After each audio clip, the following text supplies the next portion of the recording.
Hello दोस्तों। आज हम तन्वी द ग्रेट मूवी की स्टोरी को एक्सप्लेन करेंगे। मूवी की शुरुआत कैप्टन समर प्रताप रैना से होती है, जो अपने मेजर श्रीनिवासन के साथ अपनी नई पोस्टिंग सियाचिन जा रहे थे। वे काफ़ी उत्साहित थे क्योंकि भारत का मुकुट कहे जाने वाले सियाचिन के बाना पोस्ट पर तिरंगे को सैल्यूट करते हुए फ़ोटो खिंचवाना उनकी ज़िंदगी का सबसे बड़ा सपना था, जो अब पूरा होने जा रहा था। तभी उन्हें उनकी पत्नी विद्या रैना का फ़ोन आता है, जो उनका हाल चाल लेती हैं।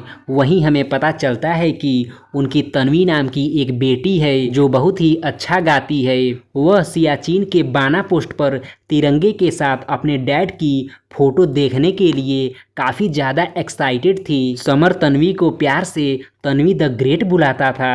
तभी अचानक जिस पुल से समर का ट्रक गुजर रहा था वो ब्लास्ट हो जाता है, जिसमें समर की मौत हो जाती है, जिसमें समर और मेजर की मौत हो जाती है।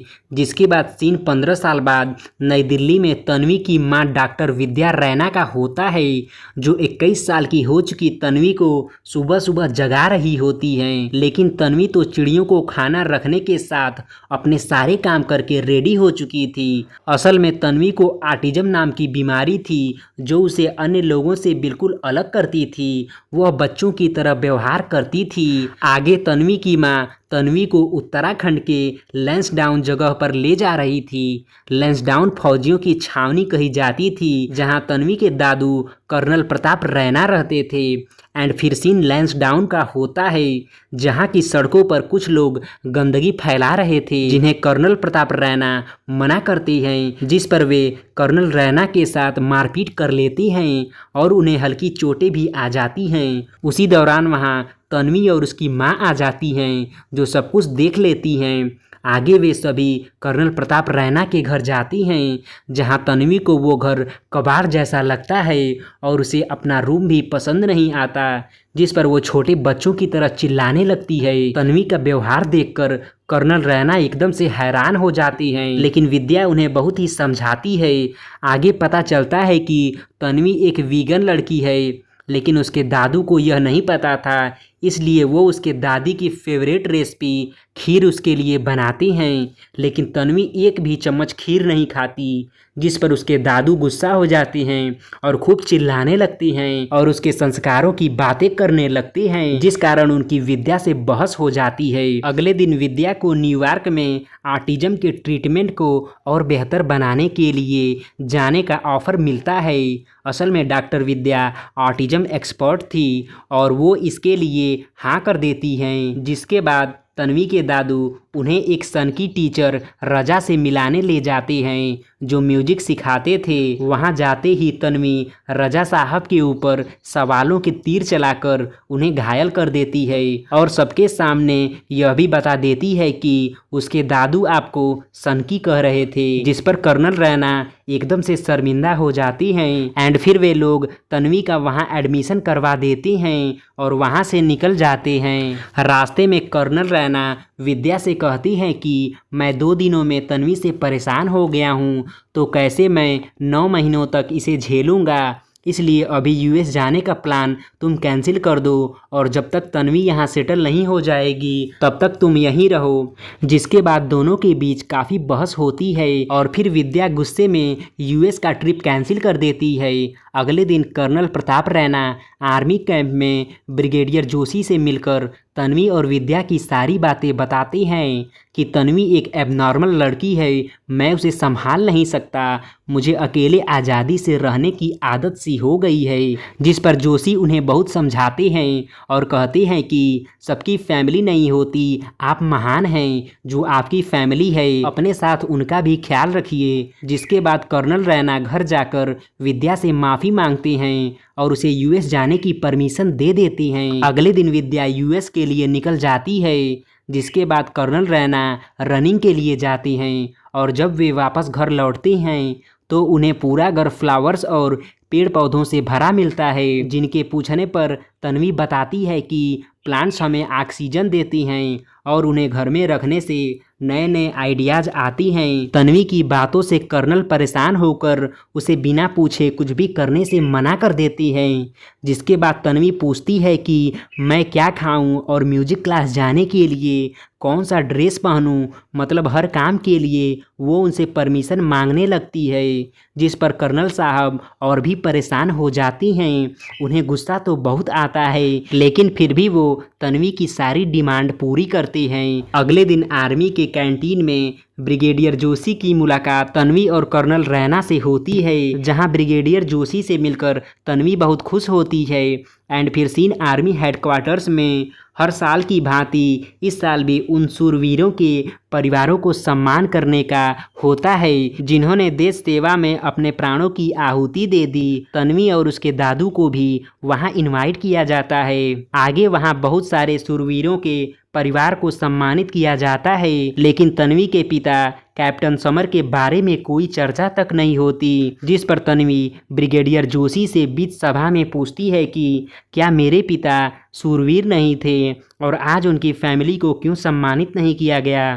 तन्वी का सवाल सबको हैरान कर देता है और उसके दादू की आंखों में आंसू आ जाते हैं, जिसके बाद वे वहां से उठकर चले जाते हैं। अगले दिन तन्वी के दादू तन्वी को वो पेड़ दिखाती हैं जो उसके पिता की शहादत की याद में लगाया गया था। वो पेड़ बहुत ही ऊंचा था। तन्वी उस पेड़ को गले लगाती है। अब तन्वी को लैंसडाउन पसंद आने लगा था। आगे हमें पता चलता है कि कर्नल रैना मंदिर नहीं जाती हैं क्योंकि उनके पास भगवान से मांगने के लिए कुछ भी नहीं था। उन्हें लगता था कि भगवान ने पहले उनसे उनका बेटा छीन लिया, जिसके बाद उनकी पत्नी को छीन लिया, जो बेटे के गम में चल बसी। एंड फिर एक रात तन्वी अपने पिता के रूम में जाकर उनकी यूनिफॉर्म और मेडल्स को देख रही होती है कि उसकी नज़र वहाँ पड़े लैपटॉप पर पड़ती है, जिसे ओपन करने पर उसे एक वीडियो क्लिप दिखता है जिसमें उसके डैड उसकी माँ से बता रहे थे कि मेरा सपना है कि मेरी पोस्टिंग सियाचिन में हो, जिसकी सबसे ऊंची पोस्ट बाना पर तिरंगा फहराते हुए अपना फ़ोटो खिंचवाऊं। लेकिन वहाँ पोस्टिंग मिलना बहुत ही गर्व की बात होती है जो सबको आसानी से नहीं मिलती। तभी समर के दोस्त का फ़ोन आता है जो उसे बताता है कि तुम्हारी पोस्टिंग सियाचिन हो गई है, जिस पर समर खुशी से उछलने लगता है। समर की खुशी देखकर तन्वी फैसला करती है कि वो भी इंडियन आर्मी ज्वाइन करेगी और सियाचिन जाकर अपने पिता का सपना पूरा करेगी। उसी टाइम रात के 2 बजे ही वो अपने दादू को नींद से जगाकर सब कुछ बताती है और अगली सुबह अपने दादू के जगने से पहले ही उठकर रनिंग के लिए तैयार हो जाती है।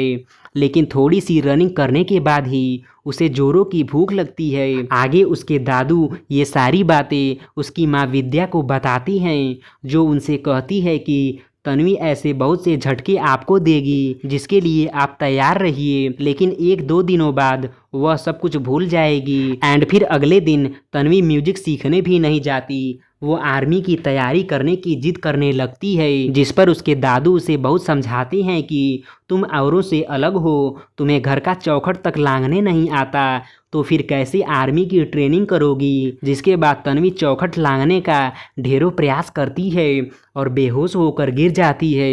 एंड फिर सीन हॉस्पिटल का होता है जहां तन्वी एडमिट थी। उसे वहां मेजर एकेडमी का एक लड़का मिलता है, जिससे बातचीत के दौरान उसे पता चलता है कि मेजर एकेडमी के डायरेक्टर मेजर श्रीनिवासन का एसएसबी क्वालिफाई करवाने का 100% रिकॉर्ड है।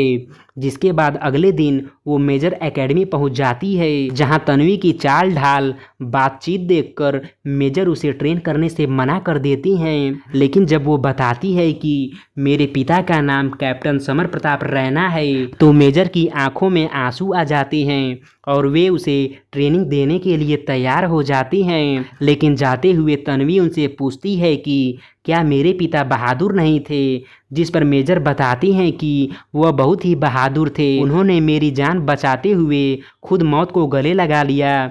मतलब कि ये वही मेजर श्रीनिवासन है जो समर प्रताप के साथ सियाचिन जा रहे थे। अगले दिन तन्वी ट्रेनिंग के लिए यूनिफॉर्म लेने जाती है। तब उसके दादू को पता चलता है कि तन्वी मेजर श्रीनिवासन का एकेडमी ज्वाइन करने वाली है। तब वे तन्वी पर खूब चिल्लाते हैं और डांटने लगते हैं। उन्हें लगता है कि आर्मी तन्वी जैसे लोगों के लिए नहीं बनी है। दादू की डांट से नाराज होकर तन्वी वहां से रोते हुए चली जाती है। एंड फिर कर्नल रैना विद्या से सब कुछ बताती हैं, जिस पर विद्या कहती है कि पापा आप उसे ट्रेनिंग करने दीजिए, इसी बहाने वो थोड़ा सा स्ट्रांग हो जाएगी। एंड फिर अगले दिन कर्नल रैना तन्वी को मेजर्स एकेडमी छोड़ने जाती हैं। वहाँ शुरू में तो तन्वी को ट्रेनिंग करने में बहुत प्रॉब्लम होती है, लेकिन अन्य कैडेट्स को देखकर दिन पर दिन वो अच्छा करने लगती है।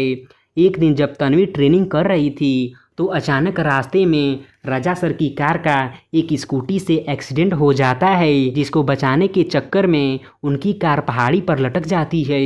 चूँकि राजा सर तन्वी के बडी थे और उसे आर्मी में सिखाया गया था कि अपने बडी को कभी नहीं छोड़ना चाहिए, इसलिए वो दौड़कर उन्हें बचाने जाती है, जिस पर मेजर श्रीनिवासन उसे ऐसा करने से मना करती हैं। लेकिन तन्वी राजा सर को बचा लेती है, जिस दौरान उसकी जान जोखिम में पड़ जाती है, जिसे एंड टाइम पर मेजर बचा लेते हैं। इस पूरी घटना का वीडियो वह स्कूटी वाला व्यक्ति बनाकर इंटरनेट पर अपलोड कर देता है, लेकिन आगे ऑर्डर्स न मानने के अपराध में मेजर उसे एकेडमी से निकाल देते हैं, जिससे तन्वी दुखी हो जाती है। लेकिन तन्वी मेजर की ट्रेनिंग की वजह से काफ़ी स्ट्रांग हो चुकी थी और वो अब चौखट लांघने के साथ शूलेस भी बांध लेती थी। एंड फिर सीन यूएस में तन्वी की माँ का होता है, जिन्हें तन्वी का राजा सर को बचाने का वायरल वीडियो मिलता है, जिसे वो अपने सेमिनार में दिखाकर बताती हैं कि हिम्मत और लगन के साथ एक ऑटिज्म से पीड़ित बच्चा भी बहुत कुछ सीख और कर सकता है। एंड फिर वो वापस इंडिया के लैंसडाउन आ जाती हैं, जहां वो तन्वी को देखकर काफ़ी खुश होती हैं। आगे तन्वी एसएसबी का एग्ज़ाम भी देती है और सारे टेस्ट ईमानदारी से पास करने के बाद वो इंटरव्यू में पहुंच जाती है, जहां इंटरव्यू पैनल के लोग उससे काफ़ी इम्प्रेस होते हैं, लेकिन ऑटिज्म के कारण उसे वे लोग रिजेक्ट कर देते हैं। तब वह रोने लगती है और फिर उसके दादू को इंटरव्यू रूम में बुलाया जाता है, जहां तन्वी बताती है कि अब मैं अपने पापा के सपने सियाचिन पर झंडा फहराने को कभी पूरा नहीं कर पाऊंगी, क्योंकि सियाचिन पर आर्मी के अलावा कोई और नहीं जा सकता। उसी दौरान तन्वी के दादू को आज पता चला था कि आखिर तन्वी आर्मी क्यों ज्वाइन करना चाहती थी। आगे तन्वी के दादू अपने कांटेक्ट के दम पर तन्वी को सियाचिन के बेस कैंप में झंडा फहराने ले जाती हैं, लेकिन तन्वी कहती है कि मेरे पापा को सियाचिन की सबसे ऊंची पोस्ट बाना पर झंडा फहराना था, इसलिए आप मुझे वहां ले चलिए। जिस पर उसके दादू की आंखें नम हो जाती हैं और वे कहते हैं कि एक रिटायर्ड कर्नल तुम्हें यहीं तक ला सकता है। कि तभी ब्रिगेडियर जोशी हेलीकॉप्टर से वहां आते हैं, जो बताते हैं कि तन्वी तुम्हारी ईमानदारी और जज्बे से पूरी आर्मी समेत इंटरव्यू पैनल के हेड राव सर बहुत इंस्पायर हुए हैं, इसलिए उनकी रिकमेंडेशन पर तुम्हें स्पेशल केस में सियाचिन की बाना पोस्ट पर झंडा फहराने का परमिशन दिया गया है, जो आज तक के इतिहास में किसी सिविलियन के साथ ऐसा नहीं हुआ था। जिस पर तन्वी समेत उसके दादू और माँ खुश हो जाती हैं। एंड फिर तन्वी बाना पोस्ट पर झंडा फहराकर इतिहास रच देती है, जो न्यूज़ पूरे देश में ऑटिज्म से पीड़ित लोगों के लिए एक मिसाल बन जाती है। एंड फिर सीन 6 महीने बाद का होता है, जहां तन्वी अपने दादू और माँ से मंगल ग्रह पर जाने के बारे में पूछती है, जिस पर उसके दादू और माँ हंसने लगती हैं। इसी के साथ यह मूवी समाप्त हो जाती है। धन्यवाद।